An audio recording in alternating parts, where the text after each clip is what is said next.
సరే ఇక ఇప్పుడు ఏంటిదంటే షార్ట్ కట్లో మీకు ఒక 2-3 ముచ్చట్లు చెప్తానల్లా.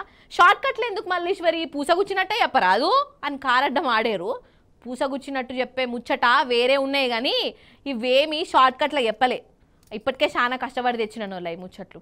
మరి ఆ షార్ట్ కట్ ముచ్చట్లేందో వాటిలో గంతగనం చిత్ర విచిత్రాలు ఏమున్నాయో మీరే చూసి చెప్పుర్రి. అగో ముచ్చట రెడీగా ఉన్నది చూడురి.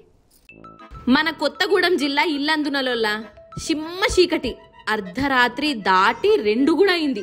అప్పుడే ఇగో ఈ ఇంటి మీద చూడుండ్రి దయ్యం లెక్కనే ఎట్లా తిరుగుతున్నాడో. వీడెవడో మీకు ఈ పాటికే అర్థమై ఉంటది. దొంగోడే.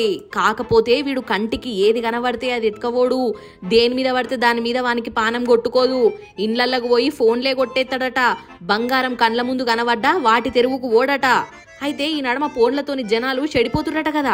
అగో అట్లా జనాలను కాపాడేందుకే కంకణం కట్టుకున్నట్టున్నది. ఇగో గిట్ల వాళ్ళ చేతులల్లా ఫోన్లే లేకుండా ఎత్తాండు కావచ్చు ఈ దేడిది మాకు దొంగోడు.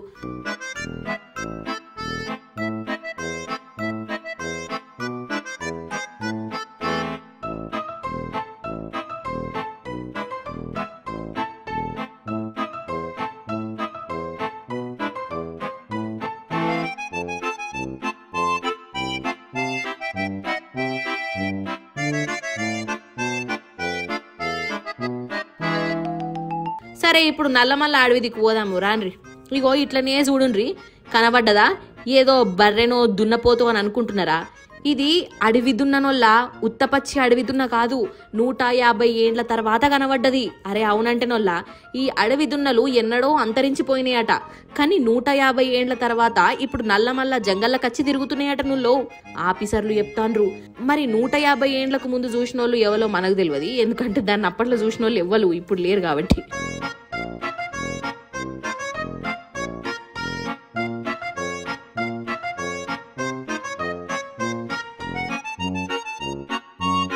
ఇప్పుడు ఇంకోటి చెప్తా. అగ చూడుండ్రి జలపాతము ఏడనుకుంటున్నారు? వందే భారత్ రైలు బండ్లనొల్ల శ్రీమాను మోదీ సారు వారు తాపకూపారి జెండా ఊపి వందే రైళ్లను ఓపెనింగ్ చేసే కదా. అవేమో బర్లను గుద్దేటి, రైలుకు సొట్లు పడేటి. ఇక ఇప్పుడేమో డైరెక్ట్ రైళ్ళనే ఇట్లా జలపాతం లెక్క వాన నీళ్ళత్తున్నాయి. చాలా గొప్ప బండిపో అని అంటున్నారు ఇది చూసిన వాళ్ళు.